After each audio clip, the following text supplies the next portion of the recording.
มาเบิงพิธีเปิดโรงงานกันหลอมวัตถุมีค่าลาวสากลซึ่งได้ติดตั้งห้องทดลองวิเคราะห์เครื่องจักรระบบอัตโนมัติที่ทันสมัยปลอดภัยมีความแม่นยำสูงเป็นมิตรกับสิ่งแวดล้อมโดยมีกำลังการผลิตและการหลอมคำได้สูงถึง150 ต้นต่อปี สามารถการหลอมความบริสุทธิ์ของคำได้อย่างน้อย 99.99 ส่วนห้อยกลายเป็นโรงงานอุตสาหกรรมการหลอมคำแห่งทำอิฐและแห่งเดียวในประเทศลาวที่ได้มาตรฐานสากลพิธีเปิดโรงงานการหลอมวัตถุมีค่าลาวสากลได้จัดขึ้นในวันที่27 มีนาคม 2026ให้เกียรติเข้าร่วมโดยท่านสอนไซศรีพันดรนายกรัฐมนตรีแห่งสาธารณรัฐประชาธิปไตยประชาชนลาวมีบรรดาทานการนำภาครัฐทูตานุทูตผู้ประกอบการเข้าร่วมท่านปริญญาเอกจันทรสิทธิไสยประธานและผู้ก่อตั้งบริษัท PTL Holding จำกัดได้กล่าวว่าเป็นเวลาหลายสิบปีที่ประเทศเฮาจำเป็นต้องได้ส่งออกแห่คำในรูปแบบวัตถุดิบไปการหลอมอยู่ต่างประเทศ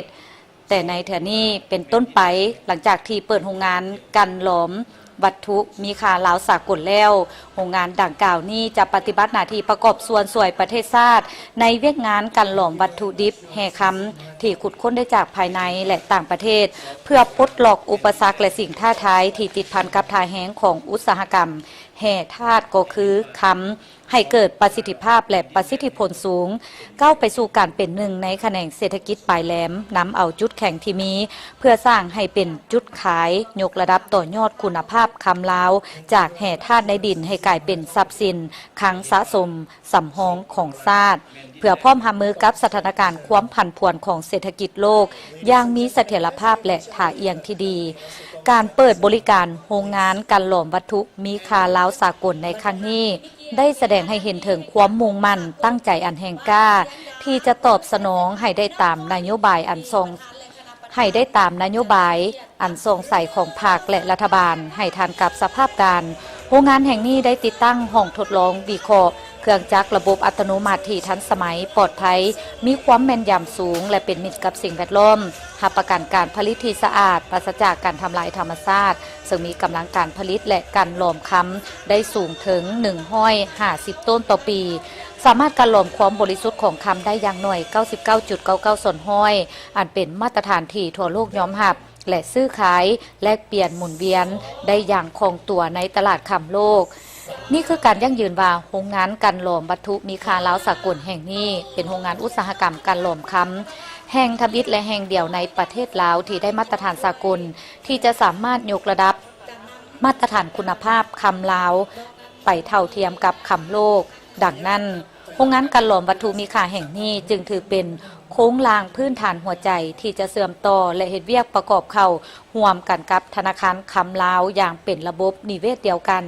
แนะใส่การสร้างความเข้มแข็งให้แก่คลังสำรองแห่งชาติโดยการเฮ็ดให้คำลาวกลายเป็นทรัพย์สินหลักทรัพย์ค้ำประกันอันนักแน่นเพิ่มความมั่นคงให้แก่ค่าเงินกีบเพิ่มสภาพคล่องระดมทุนและสร้างภูมิคุ้มกันทางเศรษฐกิจแก่ประเทศชาติโอกาสนี้ท่านมาลัยทองกมสิทธิ์รัฐมนตรีกระทรวงอุตสาหกรรมและการค้าก็ได้มีคำเห็นว่าพิธีเปิดบริการโรงงานการหลอมวัตถุมีค่าลาวสากลในครั้งนี้บ่แม่นเพียงแต่การเฉลิมฉลองความสำเร็จของโครงการใดหนึ่ง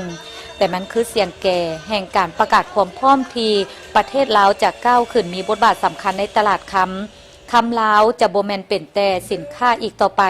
แต่จะเป็นหลักทรัพย์ค้ำประกันค่าเงินกีบสร้างความเชื่อมั่นให้แก่ระบบเศรษฐกิจมหาภาคของชาติให้มีความมั่นคงโครงการนี้แม่นมากผลอันสดใสของการหันเอาทิศชี้นำของภาคและรัฐบาลเกี่ยวกับการหันเป็นอุตสาหกรรมและทันสมัยมาเป็นภาคปฏิบัติที่พ้นเด่นนี่ก็คือความภาคภูมิใจอันสูงสุดของประชาชนลาวทั้งชาติเพราะโรงงานแห่งนี้จะเป็นตัวแทนให้แก่อุตสาหกรรมยุคใหม่ที่เน้นใส่ความทันสมัยและไปตามทิศที่ยืนยงเป็นตัวแบบที่ยั่งยืนมาตรฐานอุตสาหกรรมของลาวในการก้าวไปสู่ระดับสากลแบบสง่างามการเปิดโรงงานการหลอมวัตถุมีค่าลาวสากลถือเป็นขีดหมายทางประวัติศาสตร์ที่สำคัญของสาธารณรัฐประชาธิปไตยประชาชนลาวในการก้าวเข้าสู่ตลาดและอุตสาหกรรมคำระดับโลกเป็นบาดก้าวและความมุ่งมั่น ต่อการประกอบส่วนจะตั้งปฏิบัติแผนพัฒนาเศรษฐกิจสังคมแห่งชาติให้นำมือได้รับมากผลหลายขึ้นเฮ็ดให้ประเทศลาวมีโรงงานการหลอมคำที่ได้มาตรฐานสากล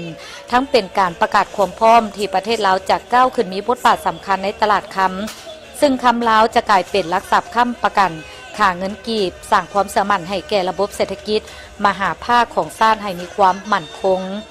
ในตอนท้ายของพิธีท่านนายกรัฐมนตรีพร้อมด้วยการนำคันสูงและประธานบริษัทก็ได้พร้อมกันตัดแถบผ้าเพื่อเปิดการนำไส้โรงงานอย่างเป็นทางการและได้ให้เกียรติลั่นคอง9 บาทเพื่อเป็นสิริมงคลแก่การเปิดโรงงานพร้อมทั้งสืบต่อเยี่ยมชมอาคารโรงงานดังกล่าวตื่มอีก